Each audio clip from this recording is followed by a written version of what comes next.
It ain't the left side or the right side, and it must be the fin side. It ain't the left side. Thank you, Solo D. Welcome to another episode of On the Fin Side here with Kat and Paul. Follow us on Facebook, Twitter, Spreaker, iTunes, YouTube, iHeartRadio, and on Spotify. Check out our merch store on thefinside.threadless.com. It is week one of the NFL season. The Miami Dolphins play the Baltimore Ravens at noon Central Time this weekend at Hard Rock Stadium in Miami. We are joined by Alex Bente, who's going to give us some insight on the Baltimore Ravens. He is a veteran sports TV producer and contributor to the USA Today's Ravens Wire. You can follow him on Twitter at the Alex Bente, TheAlexBente. Alex, thanks for joining us here. Thanks for having me.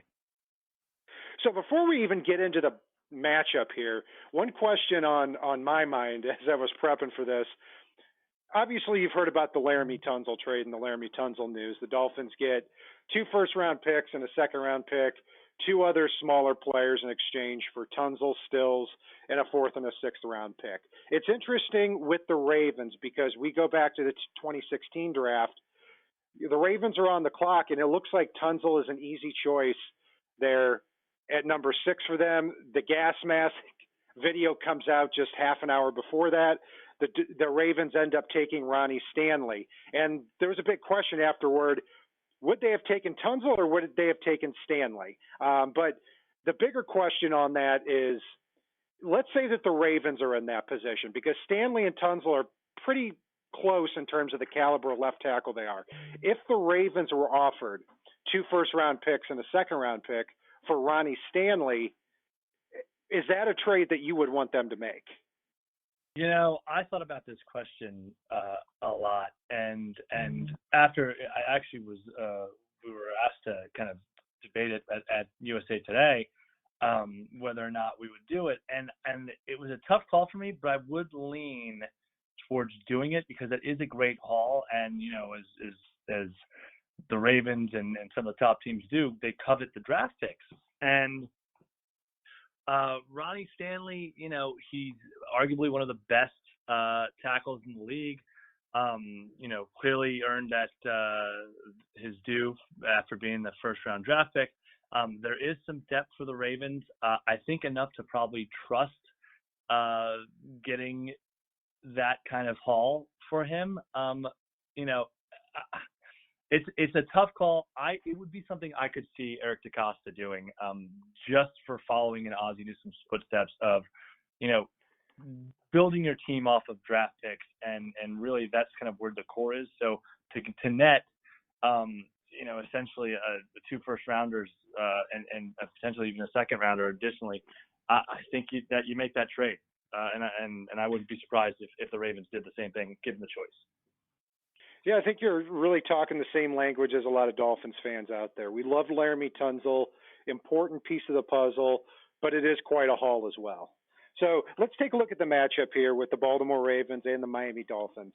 The Ravens were 10-6 last year. They got bounced in the first round of the playoffs, but still a successful season overall, especially when Lamar Jackson gets in there. He really takes the Ravens from Joe Flacco and turns them around, gets them into the playoffs.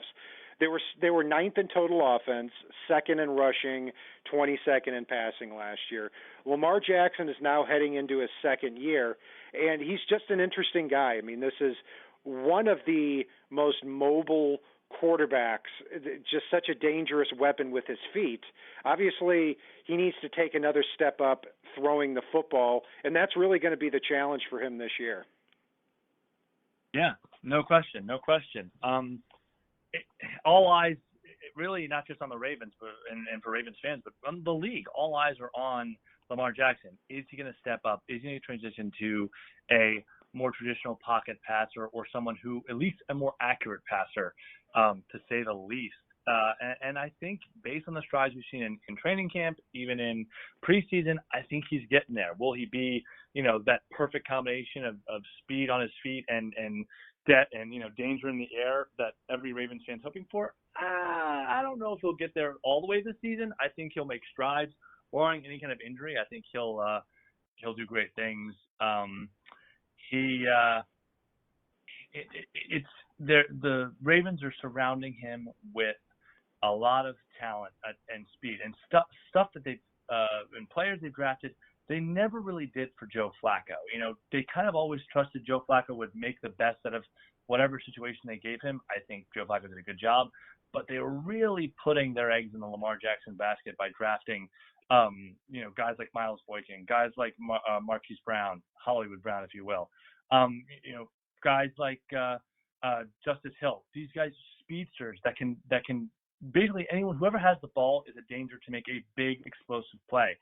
I think the Ravens are betting all in on Lamar Jackson to use all these skills, not just rely on themselves, but use these additional players to shake up the league and change what everyone's doing.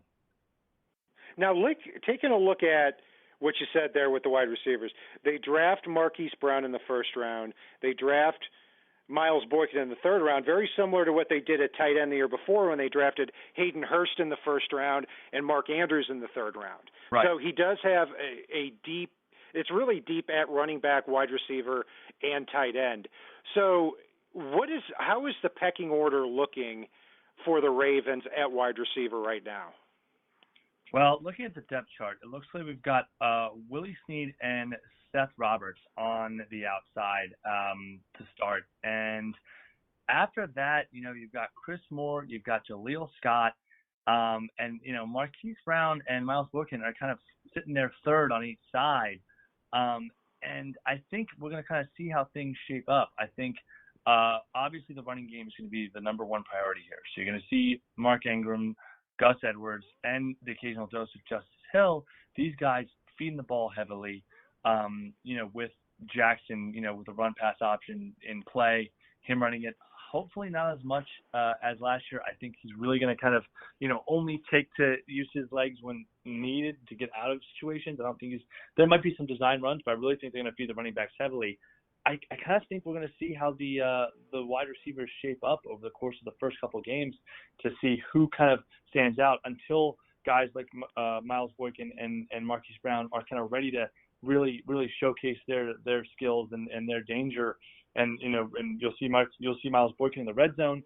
You'll see Marquise Brown a lot of yards after the catch, I'm expecting, but I don't think you're going to see those early on in the season. Yeah, and so the running back spot, they signed Mark Ingram in the offseason. I mean, this is the first time that in 9 years he has not been a New Orleans Saint.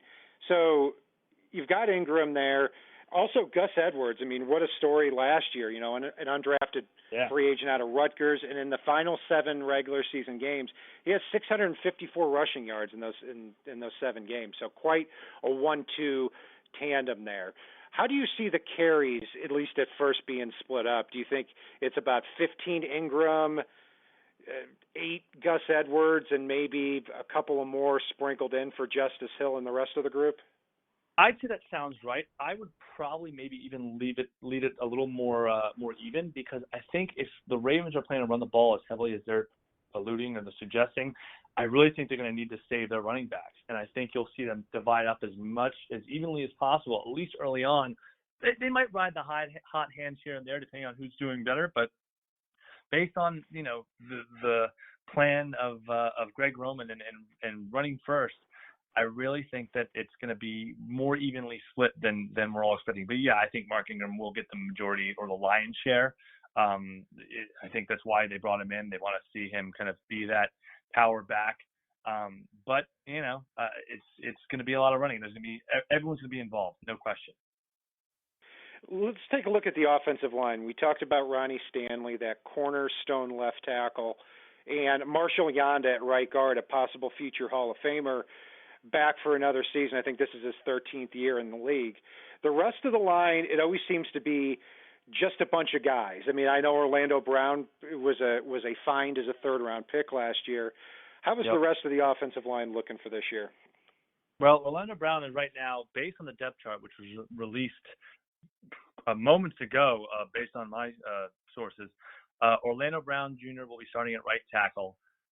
You've got Matt Skura at center. It looks like they're going to actually go with Bradley Bozeman at left guard. I pretty much saw this one coming. I didn't think they were going to slide in James Hurst because I think they want him behind Ronnie Stanley. Again, who knows, maybe even with that Tunsil trade, they're thinking, hey, let's have him ready to go just in case something comes up.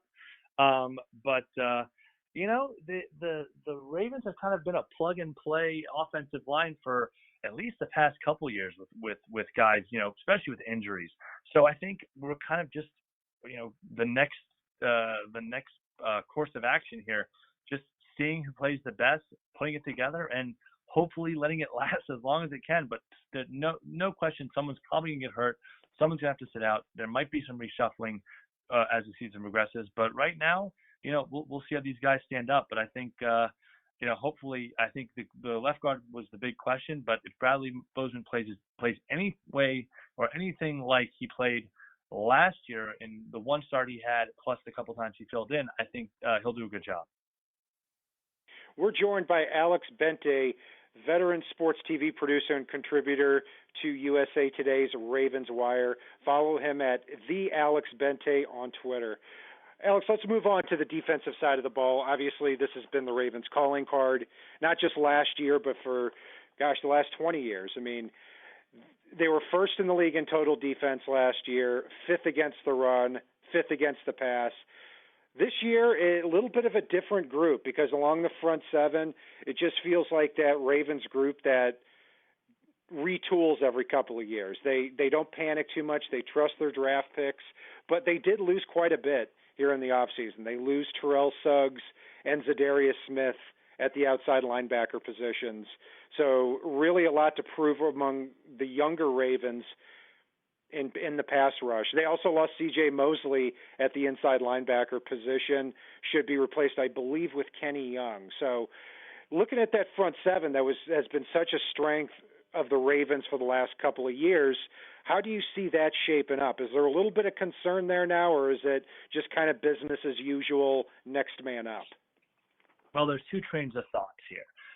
Obviously, I think the league looks at this as there's a big question mark on defense. Is this going to be a typical, top 10 Ravens defense year after year situation, or is there just too much a loss on that side of the ball that the Ravens won't be able to recover? I'm definitely in the camp of, I think it's, if anyone's going to handle the turnover at defense and be able to consistently come back and still be a top 10, maybe even top 5 defense, it's going to be the Ravens. I mean, look at the coaching.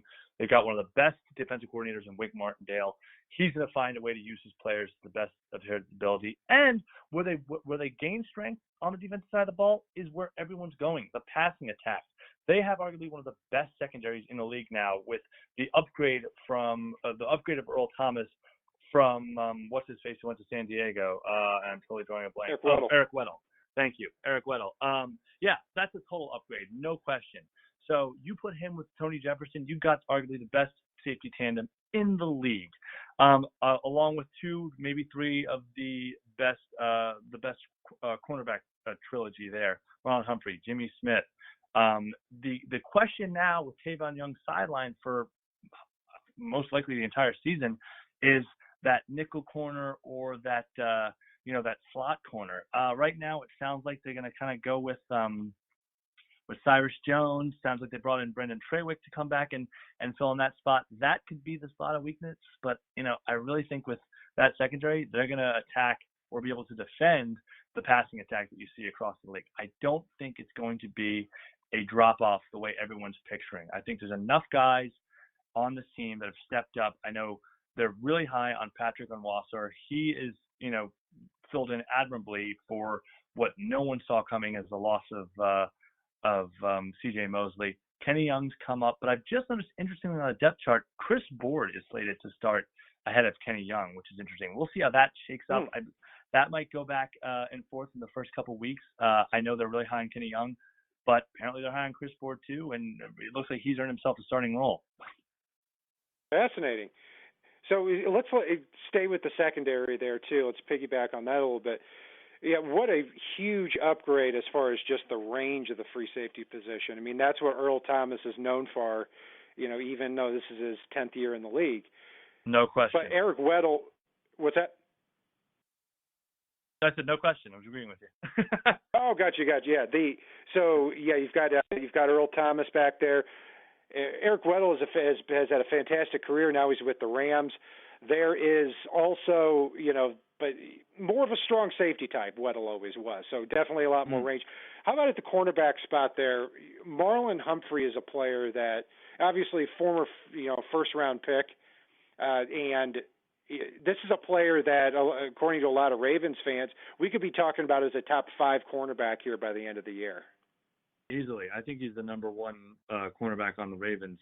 And I don't know if it's that close anymore. I would say him and Jimmy Smith probably last year were debatably 1 and 2.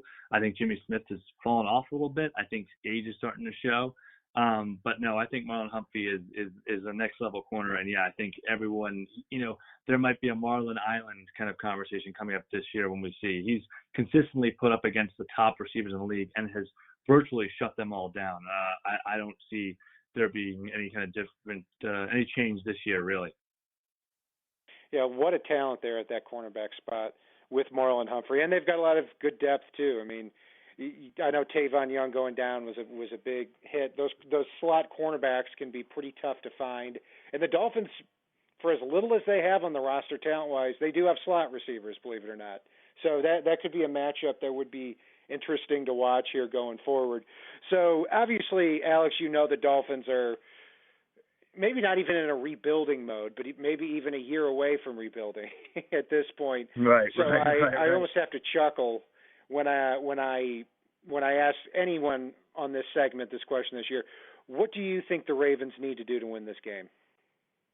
I think it's going to come down to making a couple big plays, but I don't think you need to tip your entire hand here.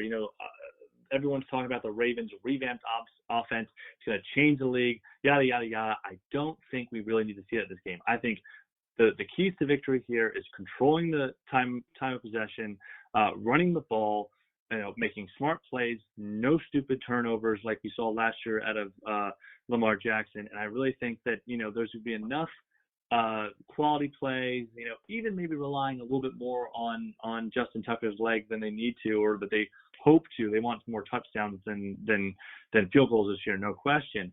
But I think that's, it's not going to take much. I think just dominating the line of scrimmage on both sides and really controlling the pace of the game, tempo of the game, maybe throwing some tricks here and there just to kind of keep the Dolphins on their toes. But based on what you're saying and based on what I'm hearing, doesn't sound like the Dolphins are coming to the table with a lot. That being said, anything can happen in the NFL week to week. It still is anyone's game until the clock strikes midnight, as it were. Yeah, you bet. I mean, and you never know what's going to happen in week 1 of the NFL too, because exactly, it's we know how teams look on paper, but until we actually get on the field, you just never know. So. Yeah. Right. So given what you said there, Alex, what is your prediction for this game, Ravens versus Dolphins? Well, I expect the tape the Dolphins are going to watch, they're going to try and mimic or mirror that game, that playoff game that the Chargers did, where they were able to limit Lamar Jackson for essentially 3 quarters. But that could be their Achilles heel if they start stacking the box, bringing guys forward, and all of a sudden Jackson starts throwing stuff over deep, over top to these tight ends, to Mark Andrews, and these guys bust loose for an 80-yard touchdown. I think that's going to rattle and shake the Dolphins coaching staff, something fierce when that happens. I don't see it being a close game, maybe for the first couple of quarters, but I could see the Ravens kind of wearing them down. Final prediction, if I had to go score, I'd probably go 20-10 Ravens. I think that defense is going to step up. And so, yeah, let me finish that real thought real quick. I think the defense is going to be a little bit better than everyone's predicting, and I think it's going to shut down the lack of talent that's on the Dolphins right now. Well, last time you were on the show and you gave a prediction, I think you had the Ravens winning by 7, and they won by 40. So maybe you're being a little bit too nice again this time, but hey, we appreciate it though. Well, the line is 6.5 right now, but okay. Yeah, I could see them. I would take the over on that, but again, it is the first game of the season. I don't expect them to pull out all the stops. I don't expect it to be a blowout 40-point game. I think there's going to be a lot of, testing the waters, seeing how their young players on their defense perform in a full game situation. I know they're relying on a lot of young talent this year. I think this is going to be as much of a trial and error kind of game as you can get, because I do think there is a little more, not relaxation, but leeway to experiment this game and kind of see who you've got in the actual game situation that they didn't really see during the preseason.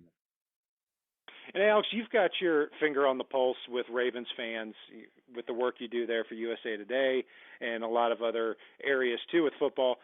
Any questions that are really on the forefront of Ravens fans' minds, maybe for Dolphins fans? I honestly think it's the same ones you're asking. I do think it's a mixed bag in terms of what people think about Lamar Jackson. I do think a lot of people are excited about him. I think he could be something of the future, especially when you see guys like the Kansas City Chiefs. You see the Arizona Cardinals playing with these quarterbacks that can do more. That almost make plays just to make plays. They're not. It's less of a design thing, more like, okay, we've got a plan of action, but I could do a Patrick Mahomes no-look throw for like 10 yards. I could scramble with my legs. Lamar Jackson could, go for his first, second, third read. They're all take off with his legs and gain a quick 10, 15, maybe even more. I think this may be the shift. If there is going to be a shift in the mentality of the NFL, this could be it. These three guys could suddenly rework the way people are thinking and say, hey, let's make it always be 11-on-11 football. It's not longer going to be 10-11 quarterback kind of just throws the ball. That's it. I think you're going to start seeing more of these all-encompassing playmakers. And with Lamar Jackson, I think he could be on that trend. But, there are concerns about whether or not he actually takes a step this year and shows he can be an accurate passer. As for the defense, there's a lot of young talent there. There is that question mark. Is this just another rendition of the mantra that the Ravens had, that next man up mentality where guys can come out of nowhere and still play the lights out Ravens defense that we've come to know for the past 26 years? I think that's the defense isn't going to be an issue. I think it's really going to be whether those pieces on the offense come together, whether they start making themselves dynamic, explosive, these big plays that people aren't accounting for, and they start, really surprising people, and it becomes harder and harder for opposing defenses to figure out what play is coming and how they're going to be hit with it. Certainly, and that combination of Lamar Jackson on the ground with the rest of the running backs. I mean, heck, the Ravens were second in rushing last year, and they were first in defense. That's a pretty good start right there. And if that continues, it can get to the point where you don't have to be great throwing the football. There are a lot of different ways to win.